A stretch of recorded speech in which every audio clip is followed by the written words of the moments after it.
Bismillahirrahmanirrahim. Alhamdulillahi rabbil alamin.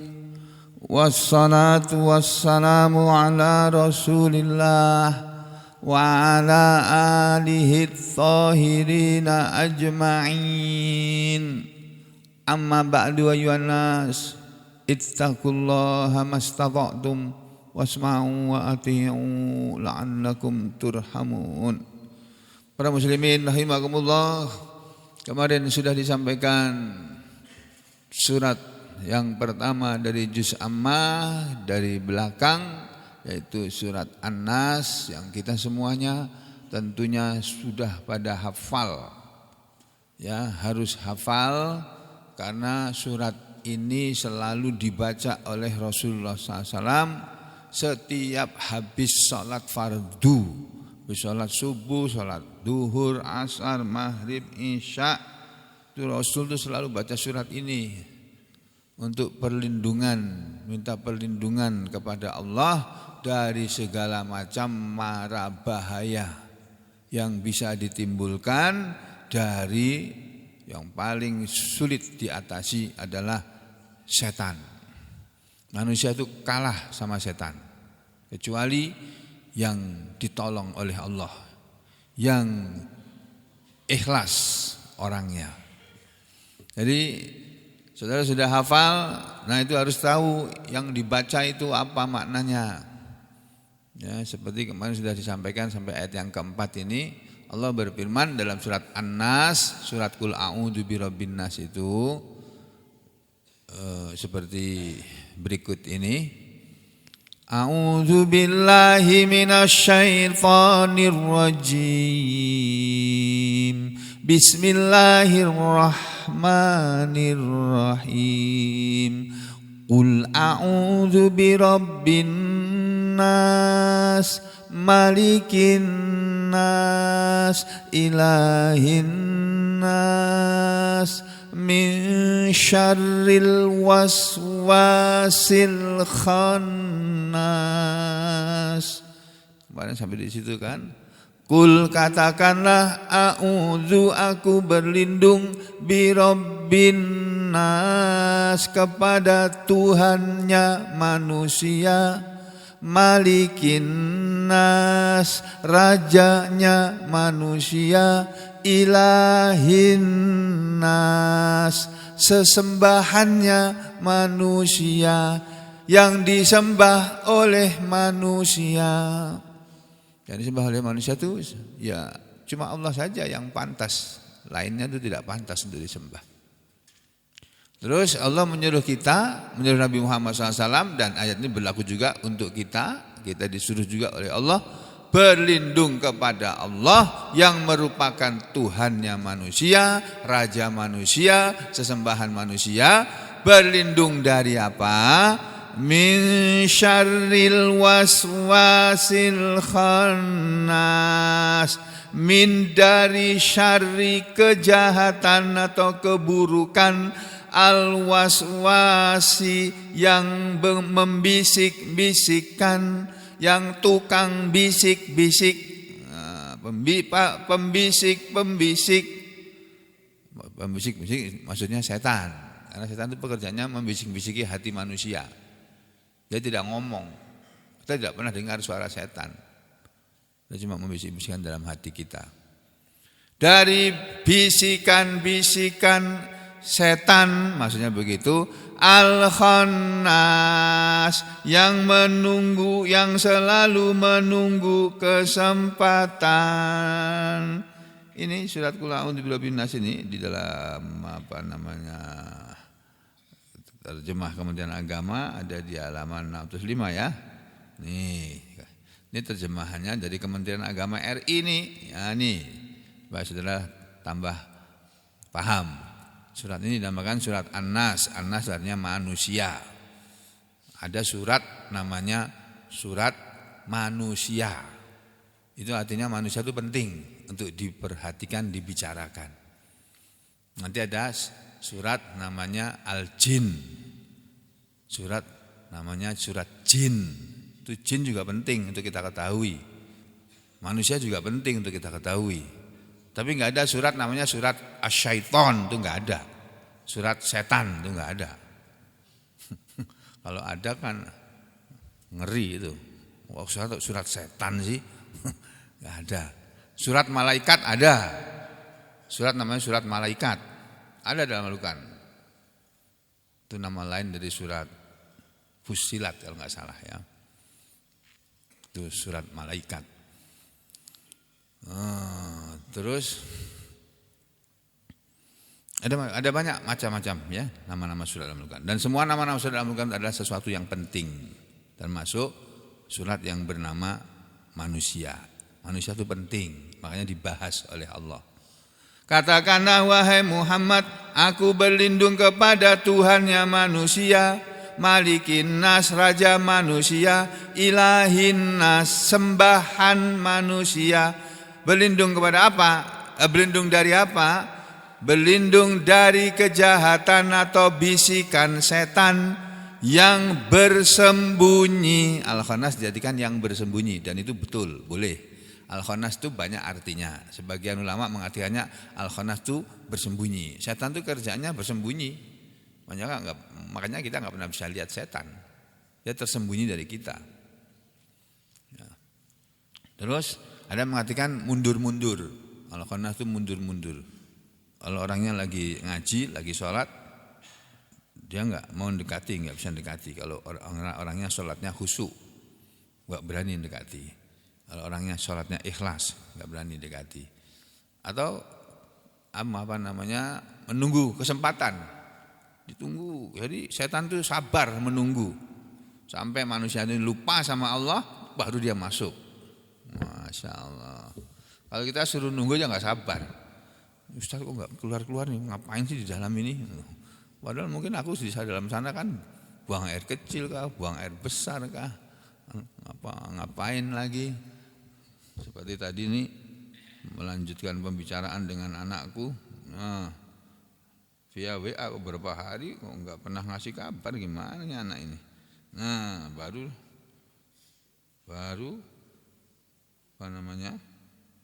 ngabarin pagi tadi. Kukira kenapa anak ini biasanya selalu ngabarin kok tidak ngabarin. Ya sudah, alhamdulillah baik-baik saja. Jadi Bapak Ibu Saudara sekalian, kita diajari oleh Allah untuk berlindung kepada Allah dari setan. Karena tanpa pertolongan Allah kita tidak akan mungkin mengalahkan setan. Terutama setan yang ada dalam diri kita. Karena kita masing-masing itu punya setan sendiri-sendiri. Ya, walaupun sama sudah jago Quran, sudah jago ngaji, tetap ada setannya itu. Nanti kalau setannya lagi menang, baru ketahuan kelemahan kita. Ya. Alladzi ayat yang berikutnya, sebentar. Min syarril waswasil khannas. Berlindunglah kamu Muhammad dari kejahatan atau keburukan setan yang suka membisik-bisikan di dalam hatimu. Al-khannasi, yang suka bersembunyi, yang suka menunggu kesempatan. Ya, karena begitu datang kesempatan untuk mencelakakan manusia, setan akan berbuat. Ya, ini yang kemarin sudah disampaikan hadisnya, bahwa tidak ada seorang pun di antara Bani Adam ini kecuali ada setannya. Termasuk Rasulullah SAW pun ditemani oleh setan. Oleh Allah setiap manusia ditemani setan satu, malaikat satu. Ya. Nah, ketika para sahabat bertanya, ya Rasulullah, wa anta ya Rasulullah, apa engkau juga ditemani setan ya Rasulullah? Masa Rasul ditemani setan sih? Kalau Rasul mengatakan, naam, iya, aku juga ada setannya dalam diriku. Illa, akan tetapi, anallaha, bahwasanya Allah, anani, Allah telah menolong aku alaihi, atas setan itu. Allah menolong aku untuk mengalahkan setan. Nah kalau kita kan tidak seperti Rasul. No, Rasul itu manusia yang maksum, manusia yang terjaga, terpelihara dari dosa. Nah kita semua ini, saya, bapak-bapak, ibu-ibu saudara sekalian, para kiai, para ustadz itu tidak ada yang maksum. Para habaib, para habib-habib pun tidak ada yang maksum. Mereka bisa salah, bisa keliru. Ya, kenapa? Karena mereka tidak maksum. Siapapun manusia ini bisa salah, bisa keliru. Karena bisa berbuat dosa. Walaupun sudah jadi kiai, sudah jadi ustadz, sudah jadi habib sekalipun bisa salah. Karena semuanya itu tidak maksum. Manusia yang maksum itu cuma Nabi Muhammad sallallahu alaihi wasallam, ya. Maka Allah menolong aku untuk mengalahkan setan, fa aslama, lalu setan menyerah. Kalau sama saya setan menyerah. Fala ya'muruni, lalu dia tidak menyuruh aku illa bi khairin, kecuali dengan sesuatu yang baik.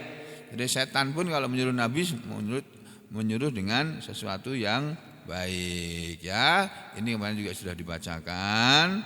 Nah, sekarang ada lagi hadis mengenai bagaimana setan itu bisa mengalahkan manusia.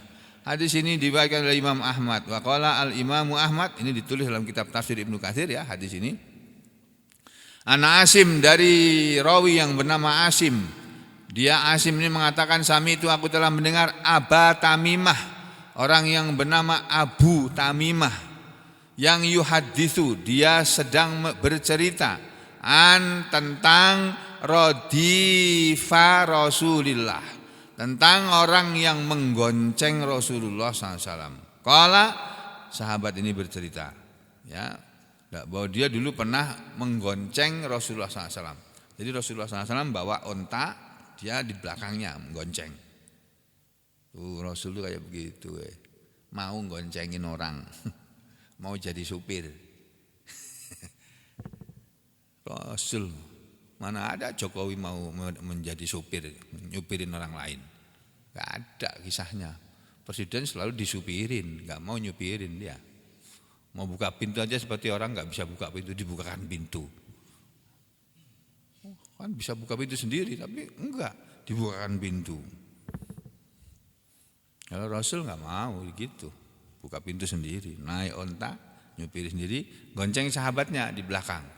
Nah, ketika itu Asara bin Nabiyyi sallallahu alaihi wasallam. Asara itu kepleset, tergelincir. Tergelincirlah pada waktu itu onta yang dinaiki oleh Nabi bersama sahabatnya. Jadi Nabi kita pernah naik onta bersama sahabatnya, terus ontanya kakinya terkepleset, jatuh. Nabi itu bisa jatuh, apalagi kita. Masya Allah. Nah, ketika onta tadi tergelincir bin Nabi dengan Nabi SAW, bukan onta, himaruhu, kendaraan Nabi waktu itu beliau bukan naik onta tapi naik keledai. Himar itu blasteran antara onta dengan antara kuda dengan keledai, gitu ya? Iya toh? Iya. Himar. Apa? Bihol, ya, himar. Jadi ini keledai. Nabi itu naik kendaraannya. Kendaraan Nabi kan warnanya putih. Biholnya Nabi ini. Keledainya Nabi itu warnanya putih. Nah, terus ketika Nabi membonceng sahabat tadi kemudian kepleset, tergelincir, fakultu, maka aku, si sahabat yang membonceng tadi, dia berkata, ta'isa syaiton, katanya, celakalah setan, gitu. Celaka kamu setan, ya, bikin celaka kita ini. Masa Nabi sampai jatuh, ini setan yang bikin ini. Apa yang terjadi selanjutnya? Faqalan nabiyyu, maka bersabdalah Nabi sallallahu alaihi wasallam ketika sahabatnya mengatakan celaka setan, gitu. Apa kata Nabi? La taqul, janganlah kamu mengatakan ta'isa syaiton, celaka setan, jangan kamu bilang begitu. Kenapa? Fa innaka, karena sesungguhnya idza qulta, apabila engkau mengatakan ta'isa syaiton, celakalah setan, ta'adhamu, setan menjadi gede. Jadi ketika dia mengatakan celaka setan, itu artinya dia mengakui, si orang tadi mengakui bahwa yang bikin celaka mereka itu setan. Wah, setan tambah besar kepala. Wah, aku berhasil menggelincirkan Nabi sama sahabatnya. Kamu jangan bilang celaka setan, senang nanti setannya. Dikiranya yang membuat kita jatuh ini setan, padahal tidak. Kita jatuh ini karena kehendak Allah. Bukan karena setan. Jadi kita mengalami apapun, hal-hal yang menyenangkan maupun yang menyusahkan, itu terjadi dengan kehendak Allah. Bukan kehendak setan. Bukan. Setan itu enggak punya kehendak kok. Setan punya kemauan, punya kehendak, tapi kehendaknya tidak selalu terpenuhi. Tapi kalau Allah yang berkehendak, Allah itu fa'alul lima yurid. Allah itu selalu maha berbuat kepada apa yang dia kehendaki.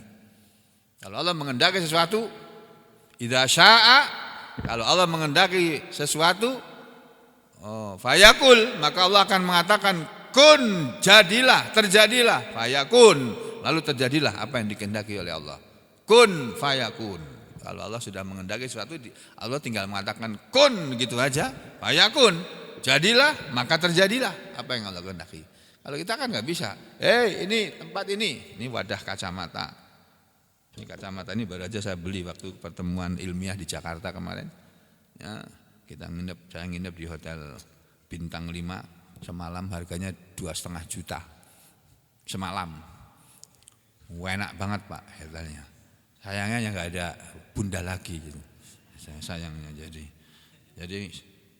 jadi waktu pertemuan ilmiah tuh biasa saya lihat ada barang-barang antik enggak? Ada. Nih Dok, bagus sih Dok, kacamata apa namanya? Dia bilang apa kemarin namanya itu? Autofocus. Ini bisa dipakai oleh orang yang plus berapapun. Plus 1 bisa, plus 2, plus 3, plus 3 bisa, plus 4 bisa. Wah, mana ini? Padahal mata saya ini plus 4, plus 3 Pak. Coba. Iya, jelas. Di sana pun jelas. Masya Allah. Berapa harganya nih? Cuma 150 aja Dok. 150. Ya wes ini beli. Nah, untuk supaya satu kalau pakai kacamata sering patah. Kalau enggak ketiduran ya pokoknya patah. Kalau enggak patah lepas sekrupnya, udah cari-cari enggak ketemu, sudah enggak bisa dipakai lagi. Tapi karena belinya yang 50-an ribu. Ini 150 ribu, biar awet taruh di wadahnya. Saya enggak bisa mengatakan, wadah kacamata, jadilah kamu wadah emas yang isinya emas batangan. Enggak bisa. Walaupun sudah baca doa pun enggak bisa. Ya, tapi kalau Allah yang berkehendak bisa. Gitu ya. Ini, jadi kamu jangan bilang ta'isa syaiton, ta'adzum. Nanti setan jadi gede kepalanya. Faqala dan berkatalah ya. Siapa namanya? Dan dia berkata bikuwati syara'tuhu, dengan kekuatanku. Nanti setan akan merasa diri besar dan dia akan berkata begini, si setan tadi kalau kamu bilang ta'isa syaiton, bikuwati syara'tuhu, dengan kekuatanku aku berhasil menggelincirkannya. Gitu nanti setan bilang. Jadi dia merasa bangga, setan dibilang ta'isa syaiton, celaka setan. Tadi mengatakan celaka itu kan memaki setan gitu loh. Setannya tambah gede dimaki-maki. Wah, ya kan? Aku berhasil dengan kekuatanku menggelincirkan kudanya Nabi bersama penunggangnya. Tetapi lalu Nabi mengatakan, nanti kalau kamu mengatakan begitu, setan akan berkata, wa idza qulta, dan apabila engkau mengucapkan bismillah, ya, tasaghara, akan menjadi kecillah setan tadi. Makanya kita mau ngapa-ngapain itu diajari oleh Allah untuk membaca bismillah. Bismillahirrahmanirrahim itu ayat yang nomor 1 dalam Al-Qur'an loh, Pak. Ini loh, Quran itu kan 30 juz. Nih. 30 juz kan? Ada 114 surat. Surat yang pertama nih loh.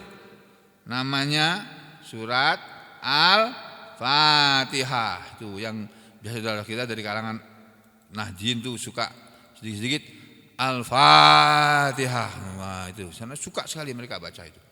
Dan boleh gitu ya, boleh aja. Ya. Baca Al-Fatihah. A'udzubillahi minasyaitonirrajim. Bismillahirrahmanirrahim. Alhamdulillahirabbil alamin. Nih.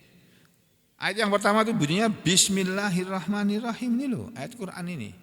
Jadi kita itu diajari oleh Al-Quran, oleh Allah lewat Al-Quran, ucapkan Bismillah dalam segala aktivitas kamu. Macam mau khutbah pun baca Bismillah. Bismillahirrahmanirrahim. Alhamdulillahirabbil alamin. Wassalatu wassalamu ala Rasulillah wa ala alihi wa ashabihi ajmain. Amma ba'd gitu. Nah, cuma kalau mau khutbah dengan mau ngisi pengajian agak beda. Ya kalau khutbah Jumat itu tata caranya lengkap. Kalau khutbah biasa nih ya yang sederhana aja. Enggak usah selalu dibaca pembukanya lengkap, jangan, enggak usah. Nabi juga enggak begitu kok, ya. Nabi itu baca lengkap pembukaannya itu ketika beliau khutbah Jum'ah dan ketika beliau khutbah nikah.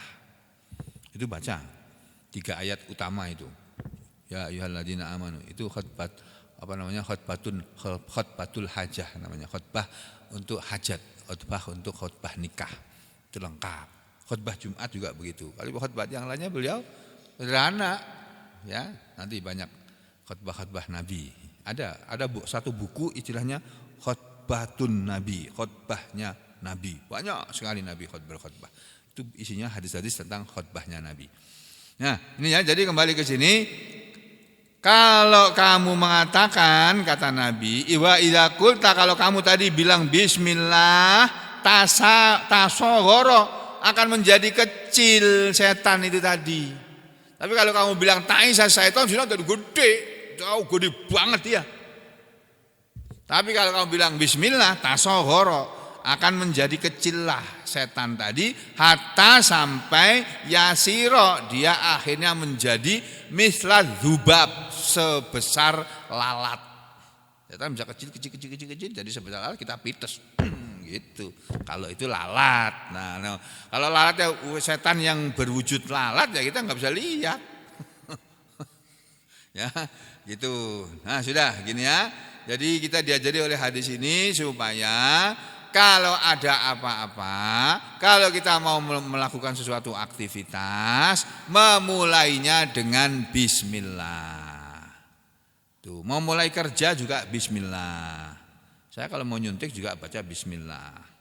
Bismillahilladzi la yadurru ma'asmihi syai'un fil ardi wala fis sama'i wa samit. Apalagi kalau orangnya bilang, "Dok, saya belum makan, Dok, ada apa-apa lah disuntik." Insyaallah enggak apa-apa. Itu aku baca doa khusus itu. Bismillahilladzi la yadurru ma'asmihi syai'un fil ardi wala fis sama'i wa huwas samiul alim. Kalau perlu sampai saya ulang 3 kali. Sudah, kembali ke sini ya, Bapak Ibu sekalian. Setan itu bisa berubah. Setan itu bisa berubah menjadi macam-macam. Bisa berubah jadi semut, bisa berubah jadi lalat, bisa berubah jadi manusia, bisa berubah jadi binatang, bisa berubah jadi apa-apa saja. Kecuali berubah menjadi Rasul SAW tidak bisa dia. Jadi setan bisa berubah wujud menjadi seperti ibu kita, seperti bapak kita, seperti istri kita, seperti suami kita. Hati-hati loh ibu-ibu, kalau malam-malam ada lakian datang, ini suamiku benar kah atau setan ini?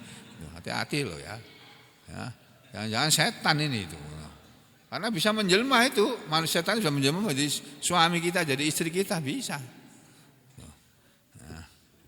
Nah itu. Ya, kembali ke sini, hadis ini tafarrada bihi Ahmad. Imam Ahmad bersendiri dengannya. Hanya Imam Ahmad saja yang meriwayatkan hadis ini. Isnaduhu jayyidun qawiyun. Sanadnya baik, kuat.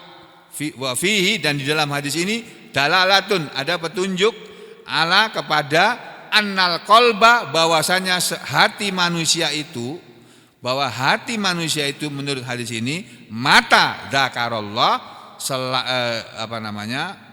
kapan saja hati manusia itu ingat kepada Allah, tasahara syaiton, akan menjadi kecillah setan, wa huliba, dan akan dikalahkan. Wa illam yuzkarillah, dan ketika tidak disebut atau tidak diingat Allah oleh manusia, ta'azama, maka setan akan menjadi besar, wa ghalaba, dan dia akan mengalahkan manusia. Makanya kita mau apa-apa jangan lupa baca bismillah. Mau masak baca bismillah. Mau menyalakan kompor gas baca bismillah. Mau apa sajalah pokoknya. yang ada perbuatannya. Nah, itu baca bismillah. Untuk apa? Supaya tidak terjadi hal-hal yang buruk. Itu, supaya tidak bisa setan masuk ke sana. Nah, ini. Kemudian tafsir yang lain, min syarril waswasil khannas. Ahli tafsir Al-Qurtubi sama. Beliau mengartikannya min syarril waswasil khannas. Itu artinya min syarri syaitan. Itu aja maknanya, ya. Kenapa? Ya, karena setan itu min syarril waswasi itu maksudnya min syarri dzil waswas. Setan itu mempunyai bisikan. Setan itu makhluk Allah yang juga punya bisikan, bisa berbisik dia, sama seperti manusia. Wa huwa syaitan, dan dia itu adalah setan yang jathimun ala qalbil insan. Dia melekat pada hati manusia. Jadi setan itu melekat di dalam hati kita. Setan itu ada dalam hati manusia. Fa idza dzukirallah, maka ketika disebut nama Allah, khonasa, akan mundurlah setan atau akan bersembunyilah setan. Wa idza hufila, dan apabila dilupakan nama Allah, waswasa, setan akan berbisik-bisik. Itu ya. Lalu ayat yang kelima, setelah Allah berfirman, qul a'udzu birabbin nas, malikin nas, ilahin nas, min syarril waswasil khannas.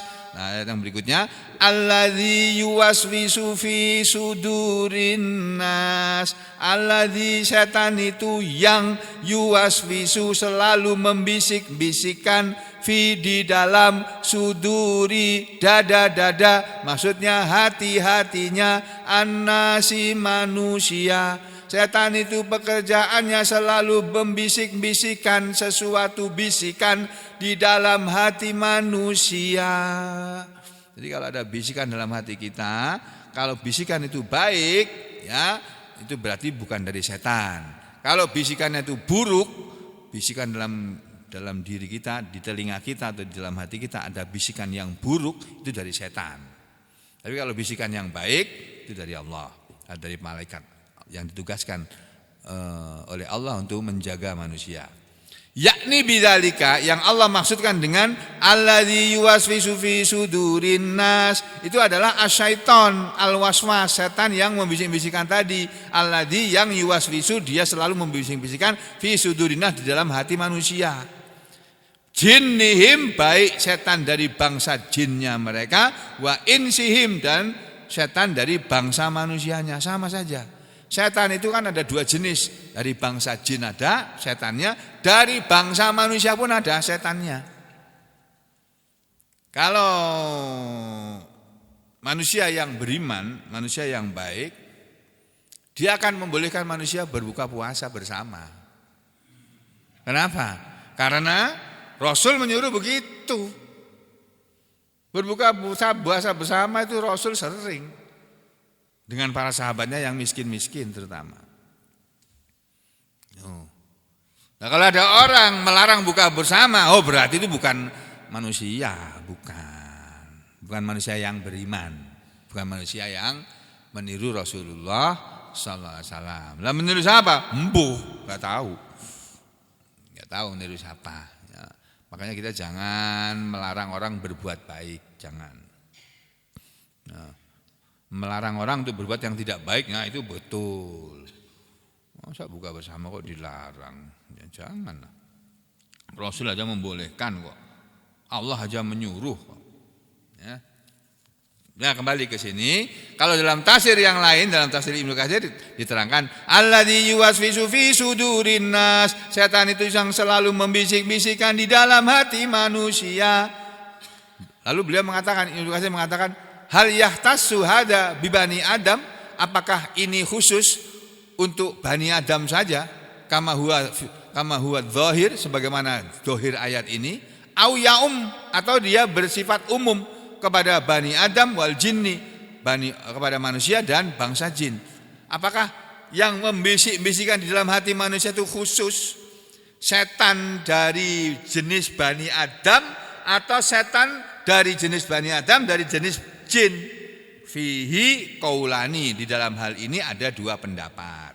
Ya, wa yakununa, dan jadilah mereka semuanya qad dakhalu sungguh telah masuk fi lafdzin nas dalam lafal manusia tagliban secara ghalibnya. Jadi secara pada dasarnya ini berlaku disebutnya untuk setan itu membisik-bisikkan di dalam hati manusia, ya dalam hati manusia saja setan itu membisik-bisikkan. Ya, setannya hanya bisa membisik-bisikkan di dalam hati manusia saja. Nah, yang membisik-bisikkan itu tadi bisa dari bangsa jin dan bisa dari bangsa manusia. Itu menurut tafsir Ibnu Katsir. Kemudian menurut tafsir yang satunya lagi, alladzi yuwaswisu fi sudurinnas, setan yang selalu membisik-bisikkan di dalam hati manusia. Dalam tafsir Al-Baghawi dikatakan bagaimana caranya setan membisik-bisikkan ke dalam hati manusia?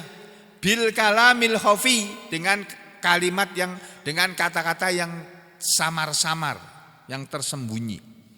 Alladzi yasilu, yang sampai kata-kata tersebut mafhumuhu, pemahamannya, ilal qalbi, ke dalam hati manusia, min ghairi samain, dari dengan tanpa mendengar. Jadi setan itu membisikkan sesuatu ke dalam hati manusia yang tidak didengar oleh telinga manusia, tapi diterima oleh hati manusia. Makanya kalau dalam hati kita ada dua apa ya?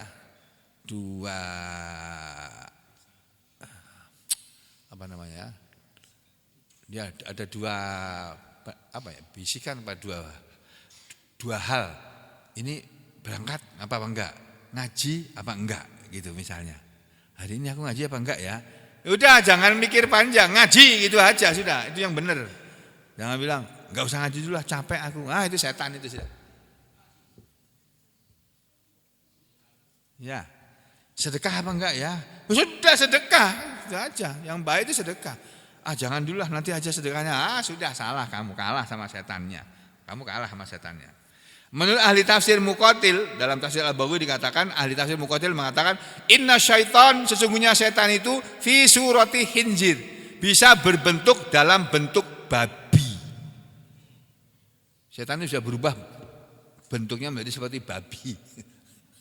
Jadi kalau sampai ketemu babi hutan ketika mancing nanti ya, lagi mancing hati-hati tuh, jangan-jangan itu setan itu. Ya, kalau lagi mengunjun. Yang suka mengunjun. Jadi kalau puasa-puasa biasanya malas mengunjun ya, kepanasan itu ya.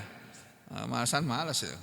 Nah, ya kata hadis yang lain, kata ulama, kata Muqatil juga, setan itu bisa berubah berbentuk menjadi bentuk babi. Ya jadi min ibni Adam, setan itu bisa berjalan di dalam diri manusia, anak Adam ini, majrad dam, di tempat berjalannya darah, fil uruk, di dalam urat-urat darah, di dalam pembuluh-pembuluh darah. Sallatahullahu ala dzalik. Allah menguasakan hal itu kepada setan. Jadi setan membuat Allah membuat ketetapan bahwa setan itu bisa masuk ke dalam diri manusia melalui aliran darah. Jadi ikut aliran darah kita. Gitu, Pak. Masya Allah. Makanya kalau kita akan berbuat sesuatu yang berdosa, biasanya hati kita berdebar-debar. Aduh, bagusnya kerjakan apa enggak ya? Deg-degan. Aduh, kalau deg-degan sudah, jangan. Itu setan itu. Ini salah, ini yang ada berbuat ini salah ini. Melanggar hukum, melanggar aturan, jangan dilakukan. Kalau nekat, sudah kena masalah nanti di belakang. Ya, jadi kan begitu ya. Fadzalika qauluhu, maka itulah yang dimaksud firman Allah Ta'ala, alladzi yuwaswisu fi sudurin nas. Lalu Imam Al-Baghawi, ini Imam Al-Baghawi apa bukan nih? Sebentar. Kok enggak ada tanda hitam? Ini siapa ya? Ini warna apa sih? Ini warna apa nih, Pak? Hitam ya? Kalau hitam berarti ini tafsir Al-Qurtubi. Ada dalam hadis yang sahih ya. Wa fi sahih, dan dalam hadis yang sahih anin nabi, dari Nabi SAW, Nabi mengatakan inna syaitana yajri min ibni Adam, sesungguhnya setan itu berjalan ya, min ibni Adam, dalam pada manusia, majrad dam, di tempat berjalannya darah, yakni di dalam aliran darah. Wa hadza yasihu ma qalahu Muqatil, dan inilah pendapat yang sahih apa yang Muqatil telah mengatakannya. Ya, kemudian tafsir yang lain apa ini? Ini bukan hadis ya. Nah, sama min syarril waswasil khannas alladzi yuwaswisu fi sudurin nas. Nah, yang terakhir minal jinnati wan nas. Jadi saudara-saudara sekalian, mulai dihafalkan sekarang ini, bapak-bapak, ibu-ibu, walaupun sudah sepuh-sepuh, sudah tua-tua, mulai dihafal-hafalkan, jangan sampai kalah sama anak-anak kita. Nanti anak-anak kita yang diajari Mas Yogi, Bu Aminah, mau saya suruh tes di sini, ya. Tapi sebelumnya diajarin dulu. Ayo nak, baca Qul a'udzu birabbin nas, ya, hafalkan. Nah, sekarang kamu terjemahkan coba. Kul katakanlah a'udzu, aku berlindung, birabbin nas, kepada Tuhan manusia, malikin nas, raja manusia, ilahin nas, sesembahan manusia, min syarril waswasil khannas, min dari syarri kejahatan al waswasi, bisikan-bisikan setan, al-khannas, yang selalu bersembunyi, yang selalu menunggu kesempatan, alladzi yuwaswisu fi sudurin nas, yang selalu alladzi yang yuwaswisu, selalu membisik-bisikan, fi di dalam, sudurin nas, hati manusia, minal jinnati wan nas. Setan itu ada dari bangsa jin dan bangsa manusia. Ini loh Pak, makna kalimat Allah minal jinnati wan nas, kila dikatakan oleh para ulama, kata Ibnu Jarir At-Tabari, qad sammahumullahu, sungguh Allah telah memberi nama mereka bangsa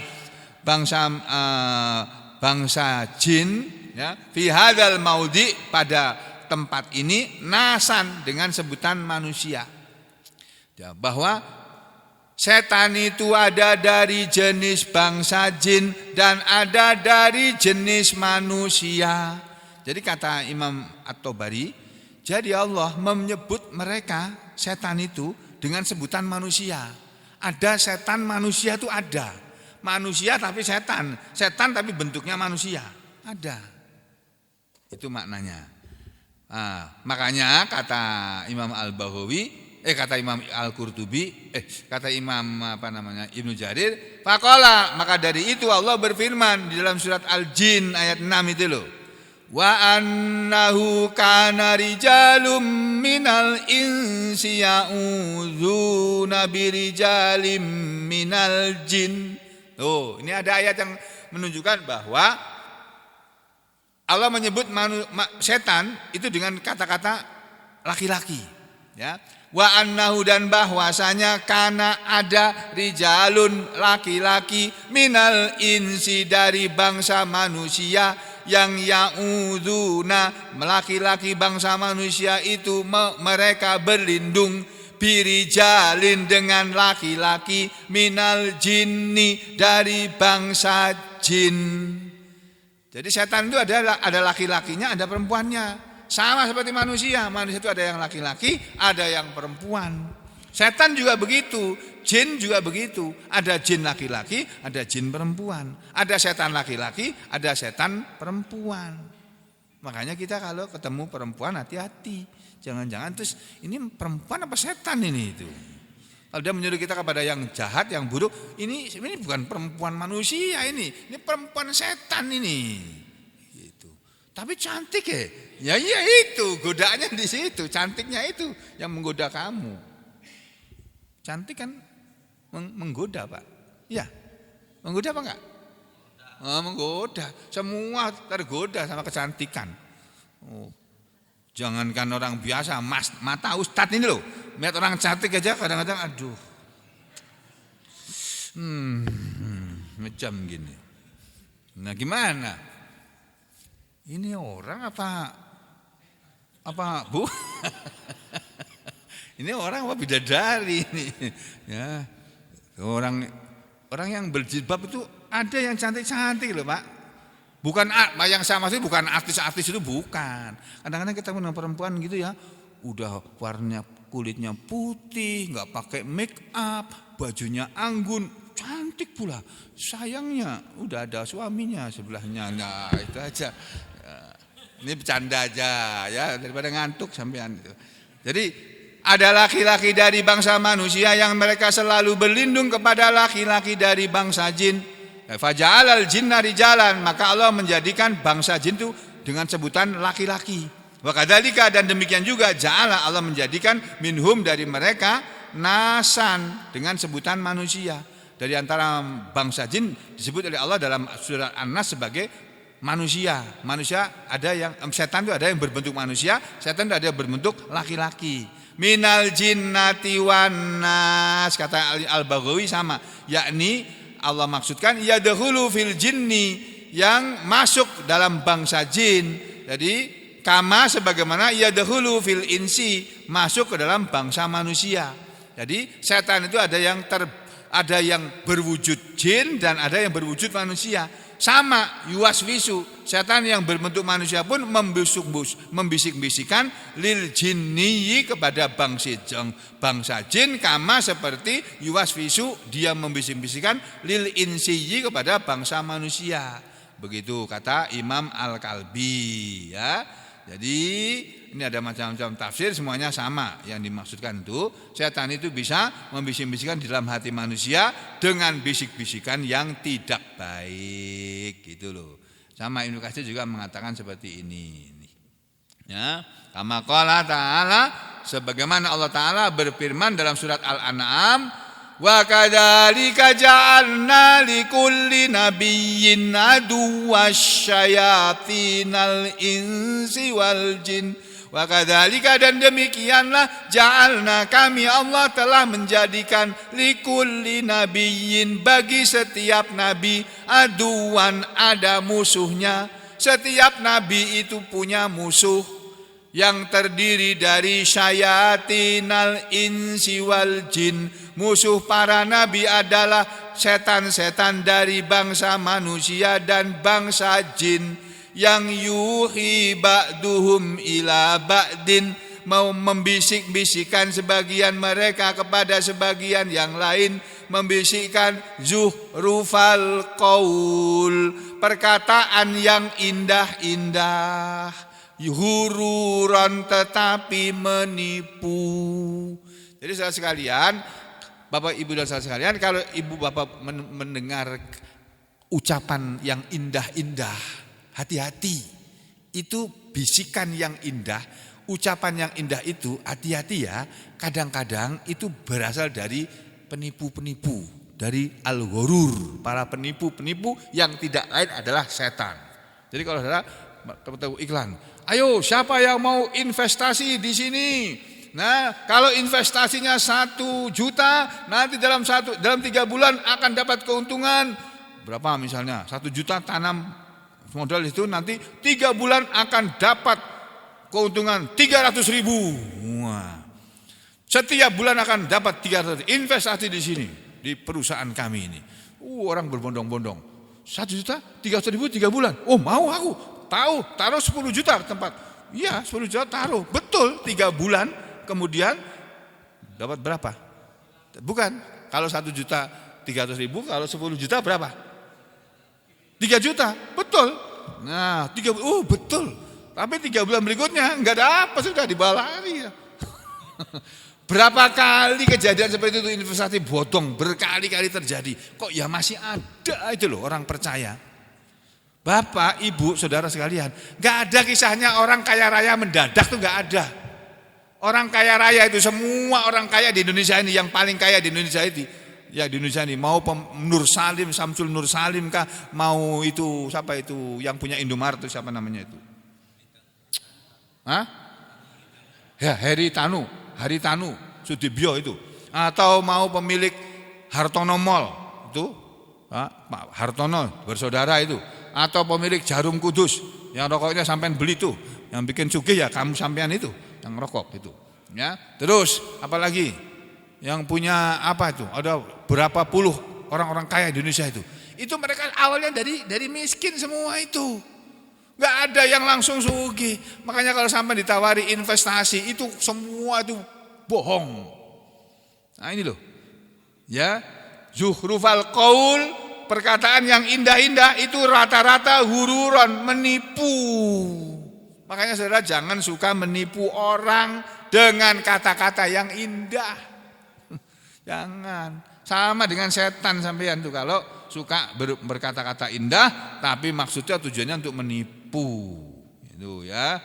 Nah, nih ada wasiat Nabi kepada Abu Dzar nih, bagus sekali ini. Tapi karena waktunya sudah habis, nanti kita sambung besok pagi insya Allah. Aku lu qauli hadza astaghfirullah li wa lakum. Allahumma taqabbal minna innaka antas samiul alim wa tub alaina innaka antat tawwabur rahim. Wa sallallahu ala Muhammadin wa ala ali Muhammad walhamdulillahi rabbil alamin.